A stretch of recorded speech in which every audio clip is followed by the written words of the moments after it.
Field में काम कर रहे हैं और आपके कॉलम्स और आपकी कोशिशें सिर्फ महाराष्ट्र ही नहीं बल्कि पूरे, मैं समझता हूँ कि जहाँ जहाँ उर्दू मीडिया पढ़ा जाता है वहाँ वहाँ तक तो आपकी तमाम चीज़ें जाती हैं, आपकी काविशें। इसलिए जलगांव नगरी में आप आए हैं, आपका हम सब असातिज़ा की तरफ से खैर मकदम करते हैं। अब गवर्नमेंट आपको समझ लीजिए कि फ़र्ज़ कीजिए आपको एक जिम्मेदारी दे रही है कि पूरे महाराष्ट्र में उर्दू मीडियम के टीचर्स के अपॉइंटमेंट आमिर अंसारी सर करेंगे, तो आप कैसे टीचर्स का इंतखाब करेंगे? देखिए, जो काम जिसका है वो वही करेगा। ये हाइपोथेटिकल क्वेश्चन है, लेकिन जो क्राइटेरिया मैं कहता हूँ गवर्नमेंट तय करेगी ना, वो बहुत ट्रांसपेरेंट तरीका है और इसके अंदर हम लोगों को कोई अपनी उर्दू स्कूल को अलग नहीं करना चाहिए, क्योंकि गवर्नमेंट भी जैसे बीएमसी का क्राइटेरिया क्या होता है कि फर्स्ट आपका 12th का मार्क्स देखा जाता है, उसके बाद में आपका अभी जाहिर सी बात है जो भी टीईटी का मार्क्स होगा वो देखा जाएगा। तो उस म्यार पर जो लोग आ रहे हैं उनको ही हम लोग मुंतखब करें, और जहाँ पे हमारे वहाँ जहाँ पे माल प्रैक्टिसेस हो रही है, बहुत सारी जगह पे अपॉइंटमेंट की जगह पे माल प्रैक्टिसेस हो रही है, उसकी वजह वही है कि हम गवर्नमेंट के रूल को फॉलो नहीं कर रहे और अपनी रूल चला रहे हैं और अपन अपने खजाने में भर रहे हैं। और उसमें मैनेजमेंट के भी प्रॉब्लम्स हैं कि उनके पास नॉन सैलरी ग्रांट नहीं है, तो उनको एक जरिया मिल जाता है कि भाई जब भी कोई रिटायर होने वाला होता है तो उनको लगता है कि भाई मेरी स्कूल की एक क्लासरूम बन जाएगा, क्योंकि पैसा आया जाए उस जगह से। तो वो सारी चीज़ें हम लोगों को मैनेज मतलब करने आना चाहिए। जो क्राइटेरिया गवर्नमेंट तय करेगी, मैं बोल रहा हूँ ना, यूपीएससी का जो तरीका है या नीट से जो बच्चे मेडिकल में जा रहे हैं, वो कोई उर्दू स्कूल और मुस्लिम स्कूल और वैसा तो कुछ उसमें अलग करके कुछ फ़ायदा नहीं। अगर आपको क्वालिटी एजुकेशन चाहिए तो पूरा क्वालिटी टीचर्स भी आपको मिलना चाहिए। और मैं ख़ास तौर पे अगर मुझे मौका मिलेगा ना, तो मैं जिस पॉइंट पर सबसे ज़्यादा स्ट्रेस करूँगा वो होगा हेड ऑफ द इंस्टीट्यूशन की अपॉइंटमेंट। अगर किसी स्कूल में मैनेजमेंट थोड़ा सा कच्चा पक्का है, टीचिंग स्टाफ थोड़ा सा कच्चा पक्का है, चल जाएगा, लेकिन अगर हेड ऑफ द इंस्टीट्यूशन कच्चा पक्का है ना तो नहीं चलने। अगर हेड बहुत ज़्यादा डायनेमिक है, डेडिकेटेड है, क्रिएटिव है, बहुत ज़्यादा शौक और जोश वाला है ना, तो उसके स्टाफ के अंदर 50% लोग उसका साथ देने वाले तो मिलेंगे।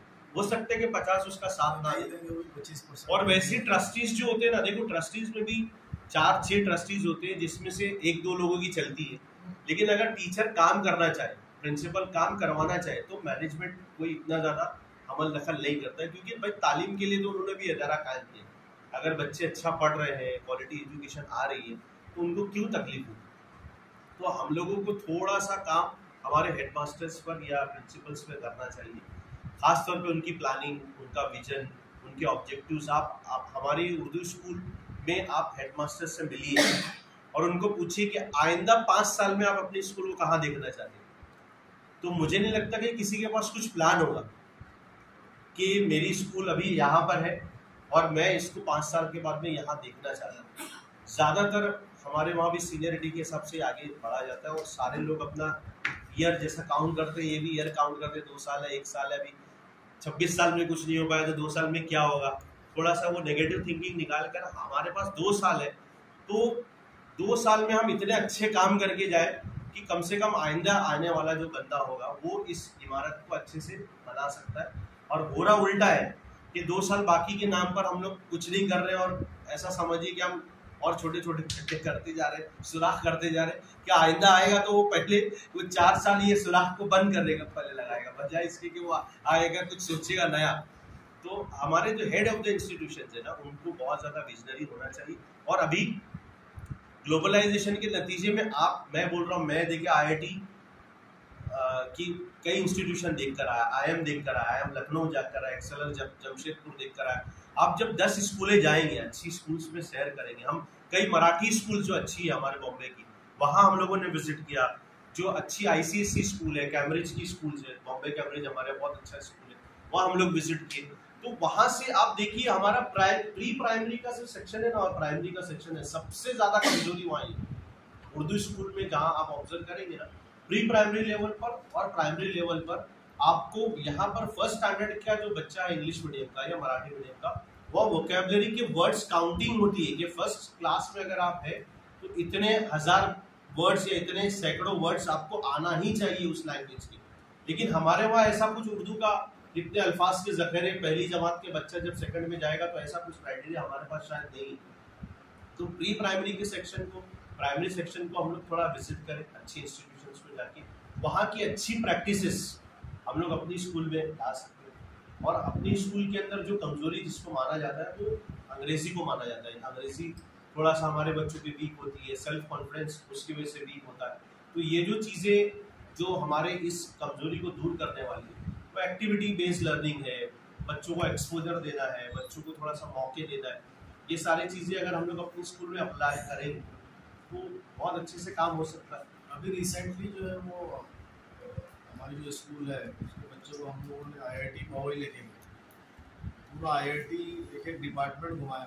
उसके बाद में अपने नायर हॉस्पिटल लेके गए, नायर हॉस्पिटल के सारे सेक्शन घुमाए, एक एक section, lecture room, operation theatre होता। उसके अलावा फिर जो वेटरनरी कॉलेज है बॉम्बे का पुराना, वहाँ भी लेके गए, वहाँ किस तरह से जानवर के इलाज होता है, तो उससे भी काफ़ी एक्सपोजर मिला बच्चों को। मेन सर मिलके टीचर्स को भी थोड़ा सा टीम बनाना पड़ेगा अपने। और हम लोग, मैं तो यही बोलता हूँ कि 6 घंटे का हमारा काम है ना, 6 घंटे से ज़्यादा काम मत करो।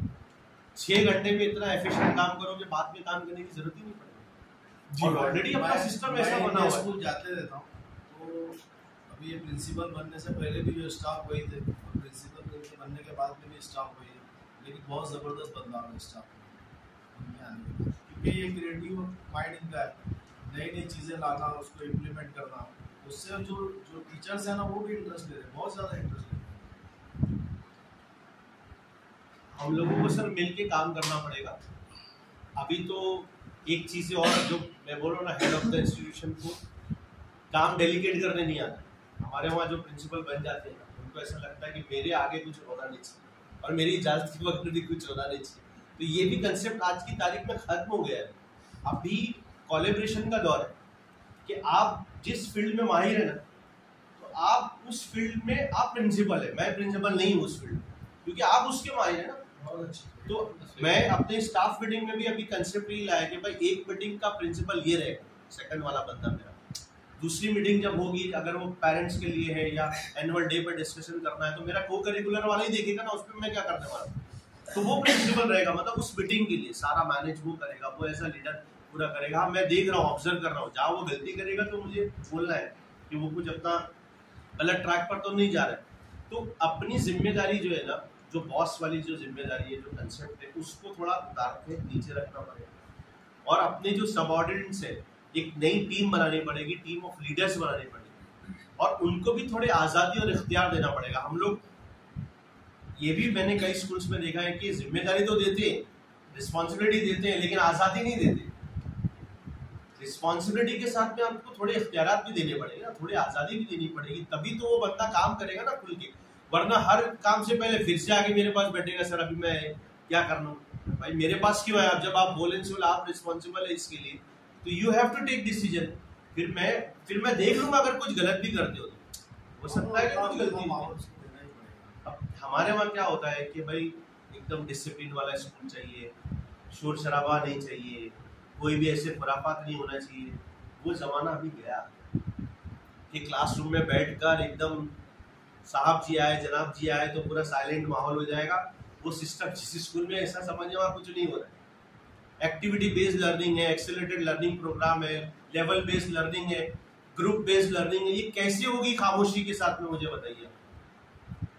तो इसके लिए हम लोगों को थोड़ा सा, टीचर्स को भी और हमारे ट्रस्टीज को भी, हमारे ट्रस्टीज भी बोलते हैं स्कूल ऐसा कि जहाँ से चूचा आवाज़ दिया है। मैंने बोला सर वो नहीं पॉसिबल है। अभी तो आपने 8 क्लास में तो टीवी लगाया, 8 क्लास में, अब उसमें आप बोल रहे हैं आवाज़ क्या बच्चे को, कैसे आवाज़? बच्चे को कुछ अच्छा लगेगा तो ताली भी बजाएंगे, कुछ समझ में आएगा तो उछल कर भी आगे आएंगे वो ना। तो वो जो लर्निंग एनवायरनमेंट है ना, एक्टिविटी बेस्ड वाला, वो हमको अपनी स्कूल में लाना पड़ेगा और थोड़ा स्टाफ की बॉन्डिंग बनानी पड़ेगी। और जो अभी स्पेशलाइजेशन का दौर है, देखिए मैं जब 2018 में हमारा जो सिलेबस बदला, 2016 के बाद 2018 में भी बदला था, उसमें जो साइंस की बुक आई, साइंस 1 के अंदर से पूरा बायोलॉजी, मतलब पूरा बायोलॉजी पूरा हटा लिया। और फिजिक्स और केमिस्ट्री डाल दिए। अब साइंस 2 के अंदर बायोलॉजी में भी माइक्रोबायोलॉजी, बायोटेक्नोलॉजी, इन्वायरमेंटल साइंस सब घुसा दिया, बराबर है। अब अगर एक फिजिक्स का ग्रेजुएट है, एक मैथ्स का ग्रेजुएट है, अगर उसको साइंस 2 मिलता है पढ़ाने, जैसे अगर बीएससी बीएड एक ही है आपके स्कूल में, अब उसको साइंस 2 पढ़ाने मिलता है, उसके अंदर मुझे नहीं लगता इतनी काबिलियत है। वो भी 10 साल पहले उसने बीएससी फिजिक्स किया था, अब वो माइक्रोबायोलॉजी और बायोटेक्नोलॉजी के चैप्टर्स कैसे पढ़ाएगा बच्चों, और वो बेसिक कंसेप्ट है वो। तो हम लोगों ने क्या किया, हमारे स्कूल में समझो 6-7 हमारे पास बीएससी बीएड है। मैंने बोला कि भाई आप साइंस 1 और साइंस 2 का चैप्टर उठाइए, आपकी क्वालिफिकेशन के हिसाब से जो चैप्टर आप बहुत अच्छे से पढ़ा सकते हो वो चैप्टर्स के नाम मुझे दो। वो 4 चैप्टर आपको 5 डिवीजन में पढ़ाना है, वही 4 चैप्टर पढ़ाना है। बहुत अच्छा। मतलब इसमें क्या हो रहा है कि भाई मुझे 4 ही चैप्टर पढ़ाना है लेकिन 5 डिवीजन में पढ़ाना है और मेरे एक्सपर्टी वाला पढ़ाना है, तो मैं और तैयारी करके और लवाजमात के साथ में मैं डिलीवर कर रहा हूँ। और बच्चों को भी मजा आ रहा है कि भाई एक ही साइंस का सब्जेक्ट 4 टीचर पढ़ा रहे, ये चैप्टर के लिए ये टीचर है, ये चैप्टर के लिए ये टीचर है, तो उसमें भी क्यूरियोसिटी बढ़ रही है। तो और हो सकता है कि कभी, जैसा मैंने बोला, एक ही टीचर है बेचारा, वो क्या करेगा, तो वो अपने आसपास की स्कूल में कुछ लोग होंगे वहाँ से बुला सकता है, या मैंने अपने स्कूल के बायोलॉजी के जैसे रिप्रोडक्शन सिस्टम वाला पार्ट वो किसको दिया मालूम है, हमारी स्कूल का एलुमनाई बच्चा जो डॉक्टर है, लड़कियों में उन बच्चियों को बुलाया जो ये सारे सिस्टम को बहुत अच्छे से इजीली बता सके। उसमें मेंस्ट्रुएशन साइकिल है, सब चीजें ना उसके अंदर। अब वो मैं कैसे सिखाऊंगा बच्चियों को, वो डॉक्टर को बुलाया, वो सिखा रही। हार्ट का पूरा निजाम है 9th का, वो डॉक्टर लेकर आया पूरा अपना आला ये वो सब पूरा, बोला देखो ये ऐसे चेक होता है, ब्लड प्रेशर बढ़ता है तो ये होता है, आप भी चेक करो। उसको भी मजा आ रहा है कि चलो मैं अपनी स्कूल में कोई कॉन्ट्रीब्यूशन कर दिया, मेरा भी काम हल्का हो रहा है, बच्चे का भी काम हो रहा है, तो जो स्टूडेंट है उनको भी मजा आ रहा है और उनको इंस्पिरेशन भी मिल रहा है कि देखो ये यहाँ से पढ़ के लिया था, आज डॉक्टर है और आज मेरे को पढ़ा रहा है। तो जो कम्युनिटी के रिसोर्सेज है वो यूज करना चाहिए। अच्छा, इसमें एक चीज़ ये है आमिर साहब कि इसमें तो कोई शक ही नहीं है कि हेडमास्टर बहुत मजबूत भी हो, बहुत बासलाहियत भी हो, बहुत गैर जानिबदार भी हो और वो क्रिएटिव जहन भी रखता हो, लेकिन टीचर्स का अपॉइंटमेंट करने का इख्तियार तो मैनेजमेंट को है। जब तक क्वालिटी टीचर अपॉइंट नहीं होगा, क्वालिटी एजुकेशन की तवक्को उर्दू मीडियम स्कूलों में हम कैसे कर सकते हैं? देखिए, मैं इस बात पे बिलीव करता हूँ, जो चीज़ मेरे इख्तियार में है ना, मैं उस पर काम करता हूँ। जो चीज़ मेरे इख्तियार में है नहीं, दायरे इख्तियार में है नहीं, तो मैं उस पर काम नहीं करता। जैसे मेरे स्कूल में अगर मैनेजमेंट ने कहा कि अभी जो अपॉइंटमेंट होगा उसकी अपॉइंटमेंट के इंटरव्यू में आप नहीं बैठोगे, मतलब मुझे बोला कि आप नहीं बैठोगे, ये हमारा रूल है, मतलब मैनेजमेंट ने बोला ये हमारा रूल है, तो मैं वहाँ से साइड हो जाऊँगा। ठीक है, मैनेजमेंट में XYZ टीचर को मेरे स्कूल में अपॉइंट करके दे दिया, किसी भी बेसिस पे दिया। अब मेरा काम क्या होगा, मेरे लिए चैलेंज क्या होगा कि ये बंदा आप आ गए, ये बासलाहियत हो या बेसलाहियत, ये टेढ़ा हो कि सीधा हो, काम लेना अब इससे मेरे को आना चाहिए। अगर मेरे पास इतनी सलाहियत है कि उस टेढ़े से भी मैं काम निकाल सकता हूँ, तो फिर मैं वाकई मुझे यहाँ पे बैठना चाहिए।